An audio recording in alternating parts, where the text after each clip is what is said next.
Most companies would take months to recover from a catastrophic booster explosion. But just 5 days after B-18's incident, SpaceX was already rolling out sections of B-19 to Megabay. While competitors scramble to explain their delays, SpaceX is on track to complete a full V3 booster in under a month. How is this even possible? What's the secret behind this lightning-fast turnaround that's leaving Blue Origin, ULA, and others in the dust? Let's dive right in. The timeline tells an incredible story. November 21st, B-18 explodes during testing. November 25th, just 4 days later, the first section of B-19 rolls out to Megabay. By November 30th, 4 major sections were already positioned for assembly. This isn't just fast recovery. This is SpaceX operating at a level the industry has never seen before.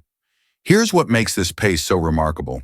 A V3 booster requires roughly 13 to 15 major sections, 7 for the liquid oxygen tank, 3 to 4 for the methane tank, plus the forward dome, interstage, and fuel transfer components. At the current rate, SpaceX could have every section ready for stacking by mid-December. The welding, alignment, and structural verification add another week. That puts B-19's completion around December 20th. Think about that date for a moment. The incident happened November 21st. Full booster completion by December 20th. That's a 29-day turnaround for one of the most complex rocket stages ever built. For context, B-18 itself took nearly 6 months to complete. What changed? The answer reveals SpaceX's real competitive advantage. B-18 was the first V3 prototype, which meant new workflows, untested upgrades, and learning curves at every step. Back then, SpaceX still had multiple V2 boosters in operation, so the pressure wasn't critical. Now the situation is completely different. Every V2 booster is retired. The V3 architecture is the only path forward, and SpaceX has transformed that pressure into unprecedented efficiency. But speed means nothing without quality, and that's where the upcoming tests become crucial. If B-19 clears its production milestones in December, the cryogenic testing could happen before year's end. These tests typically run 2 days, with stress testing adding 1 more. Past those evaluations, and B-19 moves to engine installation. All 33 Raptor 3 engines in their first full-scale configuration. Then comes the moment everyone's waiting for. The static fire test. This isn't just another engine firing. This is Raptor 3, Pad 2's upgraded infrastructure, and the V3 architecture all proving themselves together for the first time. If current schedules hold, this critical test happens in early January 2026, and if it succeeds, Flight 12 launches later that same month. That January launch window seemed impossible just 2 weeks ago. After the B-18 incident, SpaceX Vice President Kiko Don-TV confirmed the program remained on track for Q1 2026. But most analysts assume that meant February or March at the earliest.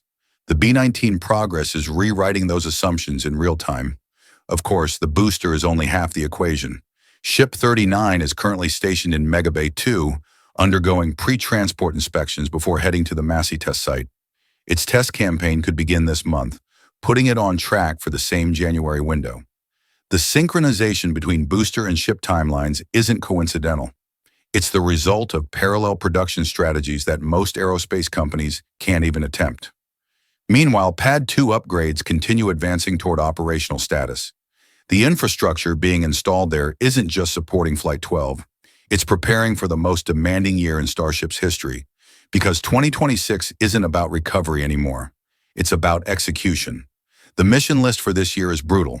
Starship must reach stable orbit, deploy actual payloads, return both stages intact, and demonstrate a fully functional orbital refueling system.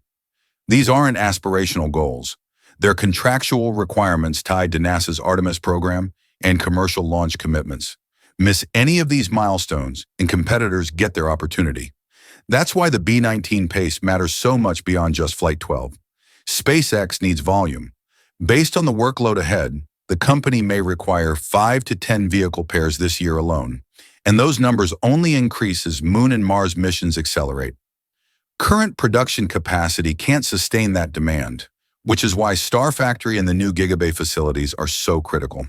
Here's where SpaceX's vision gets truly ambitious. Company executives have repeatedly discussed producing one or more rockets per day. That sounds absurd until you break down the math. At mature production scale, with multiple facilities operating in parallel, a Starship booster could be completed in 1 to 3 weeks.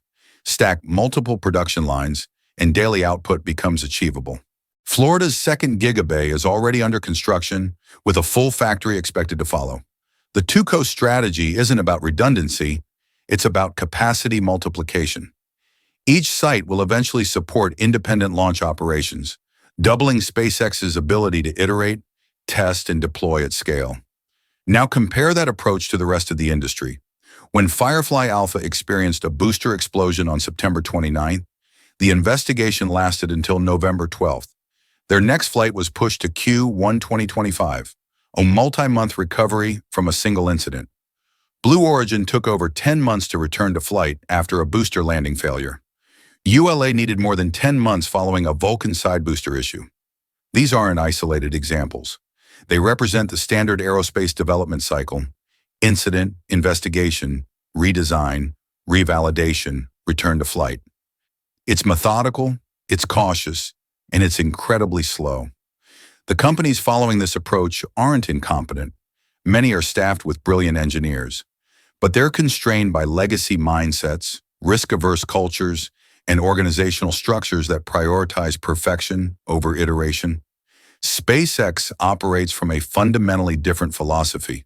When Ship 36 was lost, Ship 37 was already waiting. When B18 failed, B19 sections were rolling out days later. The company doesn't wait for forensic certainty before moving forward.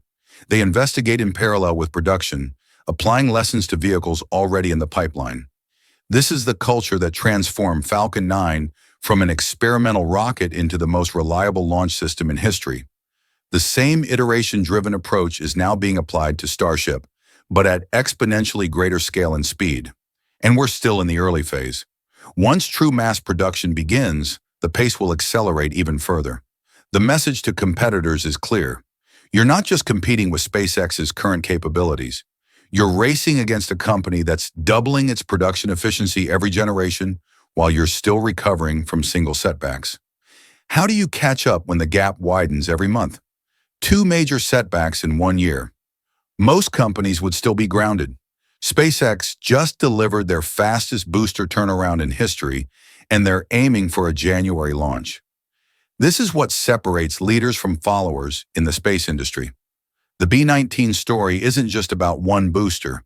It's proof that SpaceX has cracked the code on rapid aerospace production, something Boeing, Blue Origin, and ULA are still struggling to understand. While competitors measure recovery time in quarters, SpaceX measures it in weeks. While others debate risk tolerance, SpaceX is already stacking the next prototype. And remember, this is only the beginning of the V3 era. These are the first boosters of this generation. As production matures and Star Factory reaches full capacity, we're going to witness something the aerospace world has never seen: true mass manufacturing of orbital-class rockets. The one rocket per day vision isn't science fiction anymore. It's the logical endpoint of everything SpaceX is building right now. So when Flight 12 lifts off in January, and it will, don't just see it as another test flight. See it as the moment SpaceX proved that setbacks don't slow them down. They accelerate them. If you want to stay ahead of every development in this incredible journey, hit that subscribe button for Space Update 24 hours. Drop speed up in the comments if you're as excited as I am about what's coming. And smash that like button, because this story deserves to reach every space enthusiast out there. The Starship revolution is happening in real time, and you don't want to miss a single moment.